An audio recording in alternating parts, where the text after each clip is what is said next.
আসসালামু আলাইকুম, কেমন আছো বন্ধুরা? আশা করছি সবাই ভালো আছো। আজকে রান্না করব ছোট মাছ। আমি কিভাবে রান্না করি তোমরা ভিডিওটা দেখো, পুরো ভিডিওটা দেখো। তার জন্য দিয়ে দিয়েছি পেঁয়াজ আর কাঁচামরিচ কড়াইতে, আর সরিষার তেল দিয়ে আমি হালকা করে ভেজে নেব। নিয়ে এর ভিতরে দিয়ে দিলাম একটু পানি। তোমরা চাইলে মাছটা হাতে মাখিয়েও রান্না করতে পারো, কিন্তু এই গরমে হাতে মাখাইলে হাত অনেক জ্বালাপোড়া করবে, সেই জন্য আমি এরকম করেই রান্না করলাম। তার জন্য দিয়ে দিলাম 1 টেবিল চামচ জিরা বাটা আর 1 টেবিল চামচ রসুন বাটা। তারপরে দিয়ে ভালো করে নেড়ে চেড়ে নিলাম। নিয়ে একটু লবণ দিয়ে দিলাম, দিয়ে আবারও নেড়ে চেড়ে নেব। ভালো করে নেড়ে চেড়ে নিতে হবে, কাঁচা গন্ধ যাতে না থাকে। এরপরে দিয়ে দিলাম একটু হলুদের গুঁড়ো।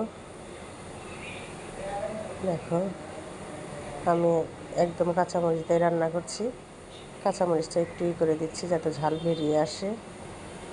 এরপরে দিয়ে দিলাম একটা আলু কেটে রেখেছি আর 3-4টা পেঁয়াজ কেটে রেখেছিলাম, সেটা দিয়ে দিলাম।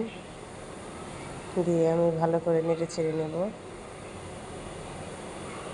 দেখো, আমি নেড়ে চেড়ে নিচ্ছি, খুব সুন্দর করে নাড়তে হবে, কষাইতে হবে।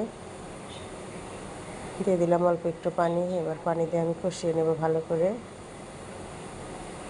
তো দেখো, কষাচ্ছি, আমার কষানো প্রায় শেষ। এরকম করেও রান্না করলে খুব মজা হয়, তোমরা এরকম করেই রান্না করে খেয়ে দেখো। এরপরে দিয়ে দিলাম একটু পানি। পানি দিয়ে আবার নেড়ে চেড়ে রান্নাটা করে নেব আমি। এদিকে আমি মাছ ধুয়ে রেখেছি একটা ছাকনার ভিতরে, মাছটা আমি ঢেলে দিচ্ছি। একটু ঢেলে দিলাম একবারে,